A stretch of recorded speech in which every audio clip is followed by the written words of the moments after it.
America में बच्ची से रेप केस के बाद स्नैपचैट पर मुकदमा। क्या स्नैपचैट बच्चों के लिए सुरक्षित है? क्या एक सोशल मीडिया ऐप को किसी रेप केस के लिए जिम्मेदार ठहराया जा सकता है? अमेरिका में यही सवाल अब अदालत तक पहुंच चुका है।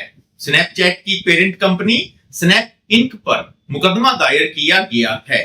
आरोप है कि ऐप के कुछ फीचर्स की वजह से एक 25 साल का व्यक्ति 12 साल की बच्ची तक पहुंचा, उससे दोस्ती की और बाद में उसके साथ रेप किया।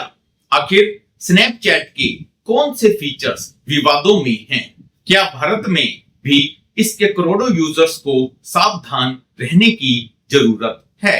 आइए पूरी खबर विस्तार से समझते हैं। नमस्कार दोस्तों, मैं हूं डॉक्टर दीपक मिगलानी। आप देख रहे हैं हमारा YouTube चैनल।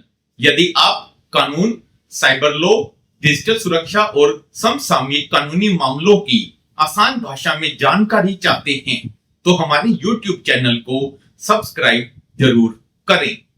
क्या है पूरा मामला? यह मामला अमेरिका के मिसौरी राज्य का है, जहां स्नैपचैट की मूल कंपनी स्नैप इंक के खिलाफ मुकदमा दायर किया गया है।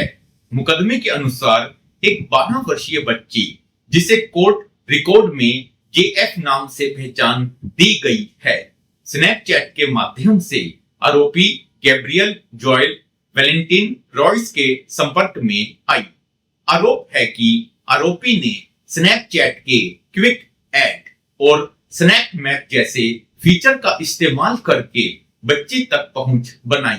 शिकायत के अनुसार स्नैपचैट ने आरोपी को एक सामान्य और भरोसेमंद युवक की तरह प्रस्तुत किया, जबकि बच्ची को यह स्पष्ट चेतावनी नहीं दी गई कि वह एक अजनबी हो सकता है। परिवार का आरोप है कि यदि प्लेटफॉर्म ने बेहतर सुरक्षा उपाय अपनाए गए होते तो यह अपराध रोका जा सकता था। अब समझते हैं क्विक ऐड और स्नैप मैप क्या है। अब सवाल उठता है कि आखिर ये फीचर्स हैं क्या? Quick add. क्विक ऐड एक ऐसा फीचर है जो आपके लिए नए लोगों को मित्र के रूप में सुझाता है।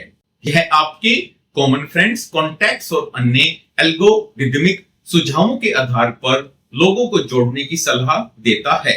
आरोप है कि इसी फीचर ने आरोपी को नाबालिग बच्ची तक पहुंचने का मौका दिया। Snap map. स्नैप मैप एक लोकेशन शेयरिंग फीचर है।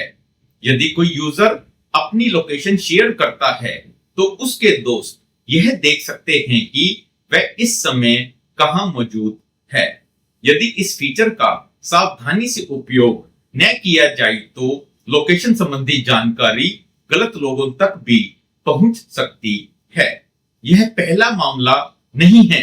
अमेरिका में मेटा यानी फेसबुक और इंस्टाग्राम, गूगल के यूट्यूब, बाइट डांस के टिकटॉक और स्नैपचैट सहित कई सोशल मीडिया कंपनियों पर हजारों मुकदमे चल रहे हैं। रिपोर्ट्स के अनुसार कैलिफोर्निया की अदालतों में सोशल मीडिया कंपनियों के खिलाफ 3,300 से अधिक मुकदमे लंबित हैं। इनमें बच्चों की सुरक्षा, मानसिक स्वास्थ्य, लत और एल्गोरिथम से जुड़े गंभीर आरोप लगाए गए हैं। मुकदमे में यह भी कहा गया है कि कंपनी के अधिकारियों को पहले से जानकारी थी कि अपराधी स्नैपचैट के फीचर्स का दुरुपयोग कर सकते हैं। एक सर्वे के अनुसार पिछले वर्ष स्नैपचैट इस्तेमाल करने वाले लगभग आधे नाबालिगों ने किसी न किसी प्रकार की असुरक्षित सामग्री या संदिग्ध संदेश देखने की बात कही। यही वजह है कि अब सोशल मीडिया प्लेटफॉर्म की जिम्मेदारी पर गंभीर बहस शुरू हो गई है। हमारे देश भारत पर इसका क्या असर होगा? अब बात करते हैं हमारे अपने देश भारत की। भारत आज स्नैपचैट का सबसे बड़ा बाजार बन चुका है। रिपोर्ट्स के अनुसार भारत में स्नैपचैट के लगभग 25 करोड़ मासिक सक्रिय यूजर्स हैं। 13 से 24 वर्ष की आयु के युवाओं में स्नैपचैट बेहद लोकप्रिय है। इसलिए यह मामला केवल अमेरिका तक सीमित नहीं है, बल्कि हमारे देश भारत के माता पिता, छात्रों और युवाओं के लिए भी महत्वपूर्ण है। यूजर्स के लिए जरूरी सावधानियां।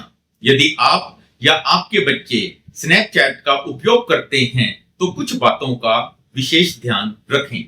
केवल उन्हीं लोगों की फ्रेंड रिक्वेस्ट स्वीकार करें जिन्हें आप वास्तव में जानते हैं। अपनी लाइव लोकेशन केवल विश्वसनीय लोगों के साथ ही साझा करें या आवश्यकता न हो तो स्नैप मैप बंद रखें। किसी भी अजनबी से निजी जानकारी साझा न करें। यदि कोई संदिग्ध व्यक्ति संपर्क करे तो तुरंत उसे ब्लॉक और रिपोर्ट करें। माता पिता बच्चों की प्राइवेसी सेटिंग्स समय समय पर अवश्य जांचें। कानून के अनुसार यदि कोई सोशल मीडिया प्लेटफॉर्म अपनी सुरक्षा संबंधी जिम्मेदारियों का उचित पालन नहीं करता और उसकी लापरवाही से गंभीर नुकसान होता है तो कई परिस्थितियों में उस पर भी कानूनी जिम्मेदारी तय की जा सकती है। हालांकि इस मामले में अंतिम निर्णय अमेरिकी अदालत ही करेगी कि स्नैपचैट की कोई कानूनी जिम्मेदारी बनती है या नहीं। अब आप हमें कमेंट करके बताइए, क्या सोशल मीडिया कंपनियों को अपनी एल्गोरिदम और फीचर्स के लिए कानूनी रूप से अधिक जिम्मेदार ठहराया जाना चाहिए या फिर पूरी जिम्मेदारी केवल यूजर और अभिभावकों की है? अपनी राय कमेंट में जरूर लिखें। अगर आपको यह वीडियो उपयोगी लगा हो तो इसे लाइक करें, अपने दोस्तों और परिवार के साथ शेयर करें और हमारे YouTube चैनल को सब्सक्राइब करना न भूलें। धन्यवाद।